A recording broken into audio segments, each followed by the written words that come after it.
To Kill a Mockingbird by Harper Lee, Crash Course Video by Layla Campbell Lander. The author's background. Harper Lee. She was a tomboy and grew up as the youngest in her family. She was born in 1926 in Monroeville, Alabama. Her father was a lawyer, who may have inspired the character Atticus. After graduating high school, she moved on to college. Harper Lee liked English and attending an all-female Huntington College in Montgomery. She wasn't like the rest of the girls in her grades. She didn't worry about dating or about her looks. She transferred to the University of Alabama at Tuscaloosa and joined a newspaper called the Rammer Jammer. By then, Harper Lee exceeded in her studies and got accepted into a law school. She transferred to the University of Oxford English as an exchange student. Harper Lee did not like law school, so she transitioned back to an English major. Harper Lee's true passion was English. She then moved up north to pursue her dreams of becoming a writer. Harper Lee's early writing career was in New York. At 23 years old, she lived in New York and struggled working as a ticket agent for Eastern Airlines and for the British Overseas Air Corps. While in New York, Harper Lee made friends with a married couple, Michelle Brown and his wife Joy. Harper Lee's friends thought of the best Christmas gift they could give. For Christmas, the Browns gave Lee a whole year off and fully supported her so that she could work on her novel full-time. The Browns didn't stop there. They got Lee an agent, Maurice Crane. He got a publisher, J.B. Lipcott, interested in her work. Eventually, J.B. Lipcott published her book, To Kill a Mockingbird. The background and the setting of the book. The time period was 1935, during the Great Depression, in the town of Macomb, Alabama. The Great Depression hit the rural South hardest, and that's where To Kill a Mockingbird is set. The Great Depression was one of the hardest things America has faced. As it said in the novel, it left many starving and in unhealthy conditions for anyone to live. Connection to the historical events in To Kill a Mockingbird. Even though To Kill a Mockingbird is meant to show racial injustice, it is based in the Great Depression, a time America faced much grief. The main characters. Atticus, a father, attorney, and basically the town's wise man. Atticus Finch is one of the most prominent citizens in Macomb during the Great Depression. That being said, Atticus and his family are pretty well off in the time of white poverty. Atticus Finch is a lawyer in Macomb, and because of this, he is extremely intelligent, calm-wisdomed, and has exemplary behavior. With all of this, the people of Macomb all respect him, including the very poor. He is what people call the moral backbone of his community. Atticus Finch is also a father to 2 children, Scott Finch and Jem Finch. Jem Finch is the oldest and Scott is the youngest. Atticus Finch taught Scout how to read at a young age, which was uncommon back then. Atticus parents a different way than most do. Him being a lawyer, he always listens to both sides of every story. Atticus practiced sympathy and understanding, and he also preaches this to Jem and Scout. Moving away from Atticus, let's look at Scout. Scout Finch is a very hot-headed girl, who in the beginning of the novel was very naive to the way the world worked. Scott Finch is a very intelligent little girl, though. She is unusually confident, example, she fights boys without fear, and is all around thoughtful, as she worries about the essential good and evil of mankind. Scout is also strange to the southern world of Macomb, being a tomboy in a prim and proper world. Atticus's other child, Jem Finch, is an extremely interesting boy. He is at the point in his life where everything is confusing, also known as puberty. But Jem Finch is also a very wise boy and takes his father's word to heart. Jem maintains his admiration and commitment to justice, which he developed at a young age, all throughout the novel. Jem Finch is also a very curious boy, through which you learn with his adventures to the Boo Radley's property. Jem is also a very protective older brother who tries to be a good example for Scout, his younger sister. The Finches aren't the only characters, though. Boo Radley, also known as Arthur Radley, played a huge role in Scout and Jem's early development. Arthur Radley was seen as the monster of Maycomb, whom most children feared. Arthur Radley was actually just a kid mistreated by his father, who locked him away for minor infraction.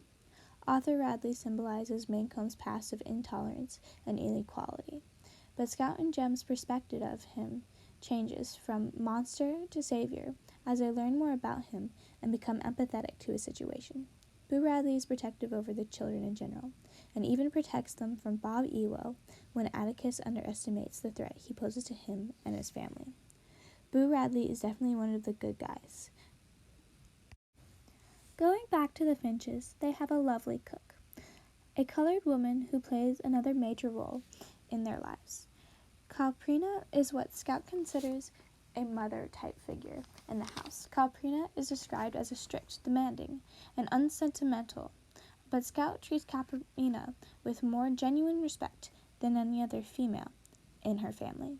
Calprina lives a tough life that nobody really considers until the book shows us a window into her life. As a colored woman in the South, Calprina barely sees her children while she raises Jem and Scout, and she serves as the reader's window to the colored folks' life. Calprina contributes in many ways. She also takes Jem and Scout to church. One time, when she takes Jem and Scout to church, the readers and children get an outlook on the difference between cultures between white and colored. To Kill a Mockingbird mainly revolves a family of three: Atticus Finch, an attorney, and his two kids, Scout and Jem. As a novel is read, it links certain characters with the three main characters to make a dramatic story of events, attitudes, prejudices, and values. The novel is set in Maycomb, Alabama. The town is split into three categories: white folk, the colored community, and white trash. To an onlooker, the three all seem to get along, but behind the scenes, these three communities enact hostility, racial discrimination, and hatred. Jem and Scout both attend school together, and on the way they pass the Radley house, the house of Boo Radley, a labeled lunatic, which scares them. Their curiosity overrules their instincts to run, though, and try to make Boo Radley leave his house. Their efforts were stopped by Atticus, who wants them to leave Boo Radley in his peace. The main plot of the novel revolves around Tom Robinson's trial, which Atticus is defending. Tom Robinson is a colored man who's been accused of molesting a white girl, Mayella Elwell. Mayella Elwell is a part of the proclaimed white trash community. Atticus's kids follow the trials closely and are extremely confused and sad that their father lost. The case was lost for one reason. It was still impossible for a colored man to win over a white man in the South, despite laws defending such incidents. This shows the racial discrimination that is still among the white society, which cannot give a colored man equal status over a white man. The relation between the kids and Boo Radley appears again at the end, when it's Boo Radley who saves them from imminent death at the hands of Bob Ewell, Maya Ewell's father. This ultimately shows that Boo Radley isn't a lunatic, but a simple person with failing health and a childish attachment to Scott Finch and Tom Robinson. The story of To Kill a Mockingbird is linked back to the theme of the novel. It's considered a crime to kill a mockingbird, since it's a harmless bird who only sings for others' happiness. Boo Radley and Tom Robinson are also harmless people. By killing Tom Robinson, the sin of killing a mockingbird has been committed, but by not giving the facts of Boo's heroism in rescuing the kids, the sin is avoided, and Boo is left alone in his seclusion. Tom's death is showing how inequality plays a big part in things. The readers can think what they will. The maturing of Scott and Jem is showed, as well as the amazing character of Atticus, who does not contribute to the racial discrimination and has no biased views. He is an ethical character who fights against the old traditions of his community. Two specific events that I believe were important.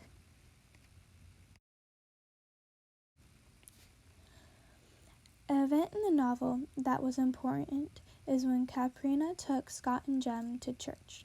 It showed Scott and Jem the differences in communities and showed that the racism isn't just white towards colored. It goes both ways. Another event that was particularly interesting was when Atticus shot the rabid dog. Scout and Jem thought their father was weak and old when he was the best shot in Maycomb and is only truly middle-aged. It showed the kids not to believe they know everything and to get all the information before saying anything. Criticism on the novel. Andre Demise wrote a piece of critical thinking on To Kill a Mockingbird. They state that it's a well-written book, but should not be used in school for the teaching of reality of race. They state that To Kill a Mockingbird was not all written to show racist injustice, because it's through the views of a white little girl, and that everyone else was given a background or a vision of their grief but the Robinsons family. Because of the lack of information, it should not be used for teaching racism and inequality. States Andrea Domise. To Kill a Mockingbird can connect to the Book of Negroes. The Book of Negroes has been used for teaching among educators because of a few reasons. A major reason would be that the novel's main characters, Amelia, has her own thoughts, feelings, desires, and hatreds of a colored woman who's been forced into slavery. Books like these are what educators believe are best to teach white and racialized youth alike because of their connections to the colored people. My resources were the novel To Kill a Mockingbird, theglobalandmail.com, biography.com, and sparknotes.com. Thank you, and have a wonderful evening. Bye-bye.